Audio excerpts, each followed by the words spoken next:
Hey everybody, welcome back to The Man in the Basement. I'm the man, you're in the basement, episode 40-something. How's everyone doing? We've got a big show today, a lot to talk about, not much time to do it. At the top of my head, I want to address this case. These liberal judges fighting for, and senators, let me not limit it to the judges, but fighting for illegal immigrants, criminals, that are in this country illegally, they're harboring them in their houses, and then we send them back to El Salvador, Venezuela, Honduras, wherever they come from. They've harmed our citizens, they've used our resources, and why are they, not we, they fighting so hard to keep these people in the country? I have no idea. I've talked to friends, believe it or not, I have friends. No one can figure this one out. You're a judge. I imagine you're making a pretty decent salary, and you're gonna throw it all away for a criminal. I don't know about you, but the man in the basement has what we call discernment. I can tell right away what type of person someone is. Sometimes just by looking at him. That's not a racial, it's mostly white liberals, I can tell right off the bat. Now, if you got the pride, transgender, pedophilia flag shirt on, yeah, that's pretty obvious. But if you just show me a headshot, I can tell right away there's something wrong with you. I've been talking to people about this. And for me, it's very clear, good versus evil. Why are they so hell-bent on being on the wrong side of this stuff? The Maryland man. What a joke. What a joke. What is it? Your wife or your girl, I think it's his wife or his baby's mom or whatever, pressed charges against you, had a restraining order against you, and now all of a sudden she's flipped. What is it? What's the benefit? How do you live with yourself? You're harboring MS-30 or illegal immigrants who have criminal background, and you're a judge. How does this happen? Okay, fire her, hire me. Make me a judge. I will be fair, I will be honest, and I certainly won't commit crime. You're a criminal, you're not a judge. Stop calling her a judge. Stop calling him, I think there's 2 or 3 of them. They're criminals. Call them what they are. The senator of Maryland flies to El Salvador to have a peace meeting with this guy? That's my taxpayer money. If I was a Maryland citizen, I would be saying, fly me to El Salvador. I'll skip the meeting and I'll go to the beach. How's that? Send me. I'll be doing more diplomatic progress than the guy sitting down with a criminal. Terrible. These people are terrible. I'm warning you. Get on the right side of right. Literally right. Or else we're lost forever. I see these kids, man, and they come to me. They know nothing about civics. They don't know the 3 branches of government. They don't know. Everyone say due process. He deserves due. They don't even know what that means.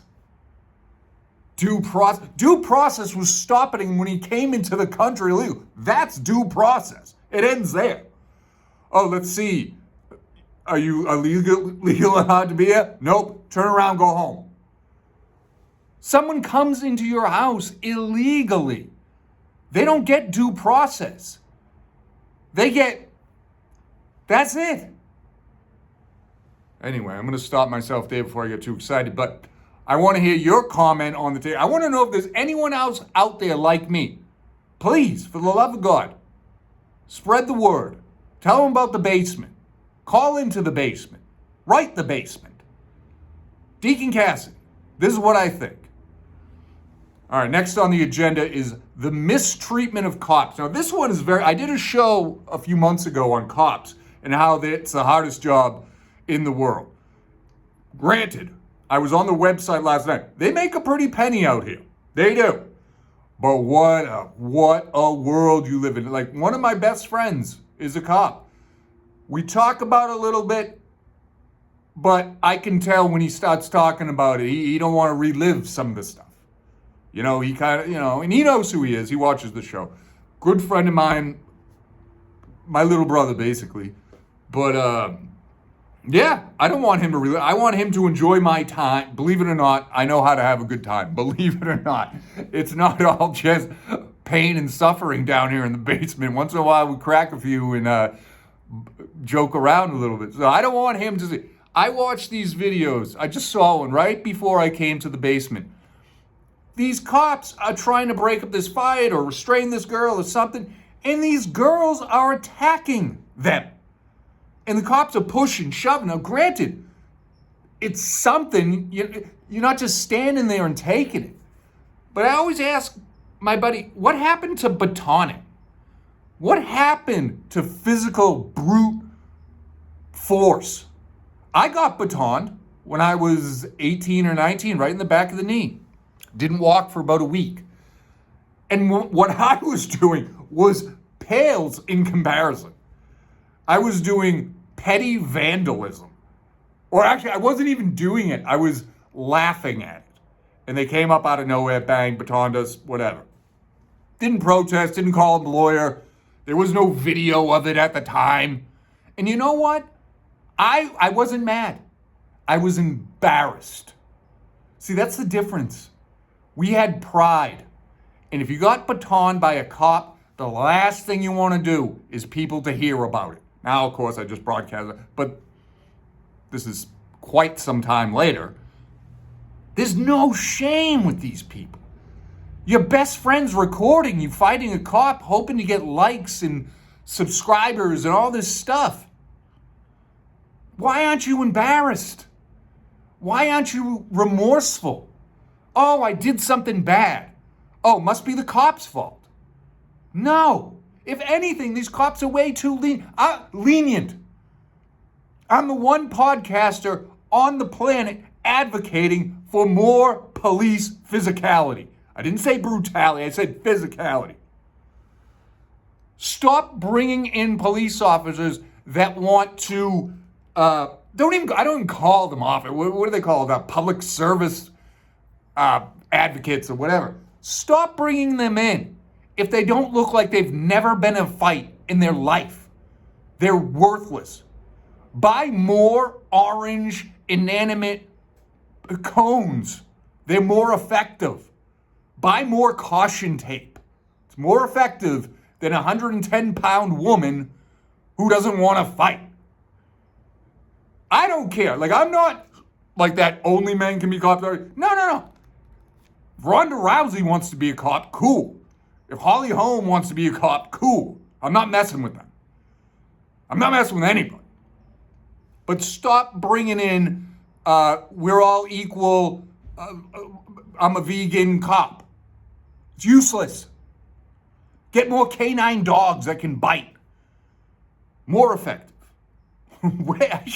Actually, seriously, bring in more dogs. Everybody's scared of the dog.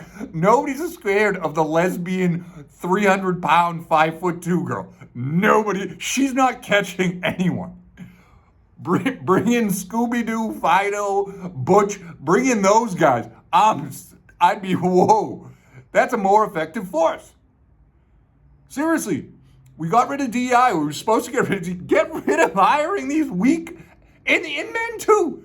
Get rid of the weak men. Get more dogs. And stop with the robots. That shit only works in Japan and Korea. In America, that robot's getting housed. Okay? It's not going to work. Lastly, we're almost out of time. I want to talk about, we'll go to pop culture. There's this guy, or this idiot. His name's Shannon Sh. You might have heard of him. He's a Hall of Fame football. He was a football player. I remember watching him as a kid. Goes starts in broadcasting, has a decent career in broadcasting. Guy's built like a cement truck, And he's like in his 50s. I think he's 53, 54, something like that. He has the world at the tip of his fingers. millions and millions of dollars, Hall of Fame, can do no wrong. He gets caught in a scandal with a 19-year-old girl threatening to choke her. And I don't mean like pillow talk, like, hey, baby, yeah, next time I see you, ooh, it's going to be rough sex or something. He was like, nah, bitch, when I see you, I'm going to choke you in public. What an idiot. Like, what, you don't think 19-year-old girls know their way around a smartphone? Of course they record, and you're a big-time celebrity. Maybe she was I have no idea her story. I've seen a picture of she's a cute girl, but come on, I do this stuff and sometimes I screw up. But fortunately, my audience isn't international, not yet. But yeah, I just wanted to touch on that. I don't know. We'll see how the story pans out, but it just goes to show you kids, you can have it all and ruin it like that. So, fortunately for me, I got a basement. That's about it. But yeah. One last thing. So they deported the guy back to El Salvador, right? Everyone's up in arms. Free him. We want him back. I have a question. If this was an Asian illegal immigrant, what would happen? Would anyone give a shit? Would anyone be out there? Would they send senators out there for an illegal? If it was a white guy, an illegal white guy from Denmark, would they send anyone out there? Would senators go out there? Would anyone stand in front of City Hall protesting with signs? Free Johan. Free Hiroshi. Would anyone be doing this stuff? If it was an Asian or a white? I sincerely doubt it. That's the difference. You gotta kind of connect ABC. Why? Why are they fighting for an illegal gang member? If it was a guy working at a laundromat in Chinatown, washing dishes at the Walk, or a Denmark guy, I don't know, what do they sell? Copenhagen fry, I don't know what the heck. No one would dust up. It's awful. But anyway, I want your thoughts. Hey, do me a favor. If you like this show, if you don't like, whatever, but spread around, trying to get more subscribers. As always, Deacon Cassidy, what is it? Hey. Deacon Cassidy 00013 @gmail.com. Hit me up, guys. As always, stay safe. See you in the next one. Peace.